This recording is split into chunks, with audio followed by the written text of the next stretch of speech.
Mega compound మొత్తం అందరూ కూడా బస్సు చేసుకుని మరి ఈ రోజున విజయవాడ రావడం జరిగింది.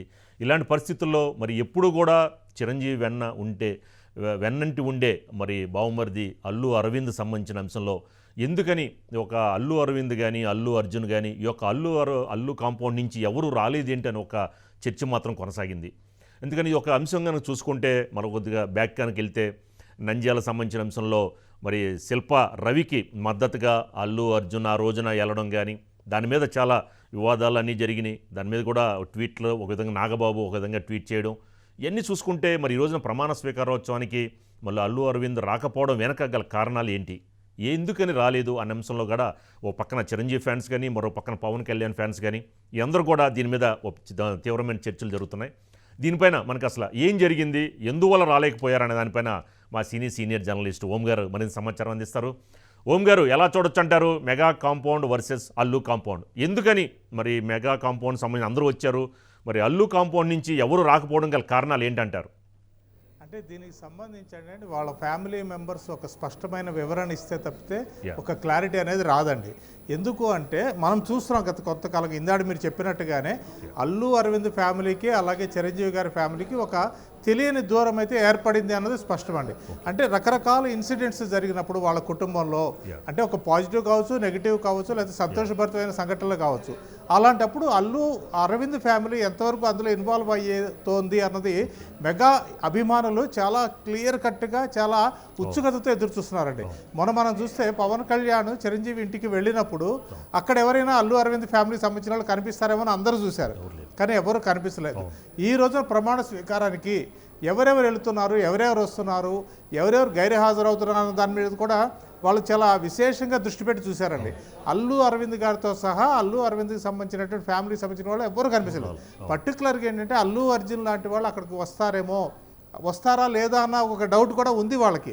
కానీ ఈ రోజున ఎప్పుడైతే ఆయన రాలేదో ఒక క్లారిటీ ఏమొచ్చింది అంటే నిజంగానే వీళ్ళ మధ్య అంటే సోషల్ మీడియాలో కావచ్చు లేకపోతే జనరల్ మీడియాలో కావచ్చు ఏదైతే దూరం పెరిగింది అని వస్తున్నదో అందులో వాస్తవం ఉందేమో అనేటువంటిది ఒక స్పష్టమైంది.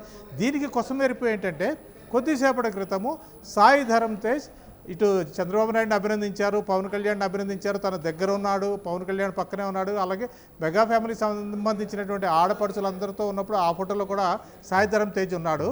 అతను ఇటు అల్లు అర్జున్ని అతని భార్య స్నేహని కూడా సోషల్ మీడియాలో అన్ఫాలో అయ్యాడు. అంటే ఇటు ట్విట్టర్ ఇప్పుడు ఎక్స్ అని చెప్తున్నాము, ఆ ఎక్స్లోను ఇన్స్టాగ్రామ్లోను కూడాను వాళ్ళిద్దరిని అన్ఫ్రెండ్ చేశాడు అనేటువంటి ఒక వార్త విపరీతంగా హల్చల్ చేస్తుందండి. అది నిజంగా అతను చేశాడా లేదా, లేకపోతే టెక్నికల్గా ఏమైనా సమస్య వచ్చిందా, లేదు అంటే అసలు అల్లు అర్జున్ ఈ విషయంలో ఎలా స్పందిస్తాడన్నది చూడాల్సి ఉంటుంది రాజు గారు. అంటే దీని మీద కూడా ఓం గారు మరి అల్లు అర్జున్ వెళ్ళిన తర్వాత కూడా శిల్పా రవి ఓడిపోవడం తర్వాత అప్పుడు రవి కూడా ప్రెస్ మీట్ పెట్టి నేను రావద్దన్నాను కానీ వచ్చాడు అని కూడా రవి కూడా కామెంట్ చేయడం జరిగింది శిల్పా రవి.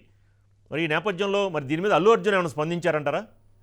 అల్లు అర్జున్ అసలు స్పందించలేదండి. అతను అన్నది ఏంటంటే యాక్చువల్గా అంటే అల్లు అర్జున్ కంటే కూడా స్నేహారెడ్డికి ఉన్నటువంటి అనుబంధము లేకపోతే వాళ్ళ మధ్య ఉన్న స్నేహము అన్నది అటు రవి ఫ్యామిలీతో ఉన్నటువంటి అనుబంధం ఎక్కువ అండి. అందుకనే మనకి ఫస్ట్లో కూడా మీడియాలో చెప్పింది ఏమిటంటే డైరెక్ట్గా ఏదో అల్లు అర్జున్ రవిని సపోర్ట్ చేయడానికి వెళ్తున్నాడని చెప్పకుండా అతని భార్యకి చాలా సన్నిహితమైన ఫ్యామిలీ అది కాబట్టి వాళ్ళకి నైతికంగా ఒక సపోర్ట్ చేయడానికి వెళ్తున్నాడు అన్నదే చేశారండి. కానీ ఎప్పుడైతే అక్కడికి వెళ్ళి అక్కడ వాళ్ళ ఇంట్లో కలిసి కూర్చొని మాట్లాడడమో అది వేరు కావచ్చు, కానీ బయటకు వచ్చి వేలాది మంది అభిమానులు అక్కడ గుమిగూడిన తర్వాత అంటే ప్రజలు గుమిగూడిన తర్వాత వాళ్ళందరి ముందు రవిని సపోర్ట్ చేస్తూ ఎప్పుడైతే అల్లు అర్జున్ కనిపించాడో అది కొంత మెగాభిమానులు చాలా ఇబ్బంది పెట్టిందండి. అంటే కరెక్ట్గా ఆఖరి రోజు ఇంకా నెక్స్ట్ ఎలక్షన్స్ జరుగుతాయి అనగా ఓటింగ్ జరుగుతుందనగా అతను అలా చేయడం కరెక్ట్ కాదు కదా, టైం కరెక్ట్ కాదు కదా అన్నది చాలామంది అన్నది. ఆ తర్వాత నాగబాబు గారు ట్వీట్ చేసిన విషయం మనకు తెలుసు, తర్వాత కొన్ని రకరకాల కారణాల వల్ల ఆయన దాన్ని డిలీట్ చేశారు. కానీ ఈ రోజున ఎప్పుడైతే సాయి ధరమ్ తేజ్ డైరెక్ట్గా వాళ్ళిద్దరిని అన్ఫ్రెండ్ చేశాడు, ఇప్పుడు పంజాబ్ వర్సెస్ అల్లు అనేటువంటిది విపరీతంగా సోషల్ మీడియాలో నడుస్తుందండి. ఇంకొక విషయం ఏంటంటే ఇదే సందర్భంలో అల్లు అర్జున్ సినిమా పుష్ప 2 కూడానండి ఆగస్టు 15న రావాల్సింది, అది కూడా ఇప్పుడు వాయిదా పడే వాయిదా పడవచ్చు అని చెప్తున్నారు. ఎందుకంటే అనుకున్న వర్క్ పూర్తి కాలేదు, ఇంకొంత నాకు టైం కావాలని చెప్పి డైరెక్టర్ అడిగాడు అని. కాబట్టి ఆగస్టు 15 కాకుండా అది కొంచెం వెనక్కి వెళ్ళే ఆస్కారం ఉంది. ఈలోగా ఇటు మెగా ఫ్యామిలీ అల్లు ఫ్యామిలీ మధ్య అనుబంధం మళ్ళీ చిగురించి బాగానే ఉండి కలిసిపోతే ఖచ్చితంగా పుష్ప 2కి అది ఒక ప్లస్ అవుతుందండి.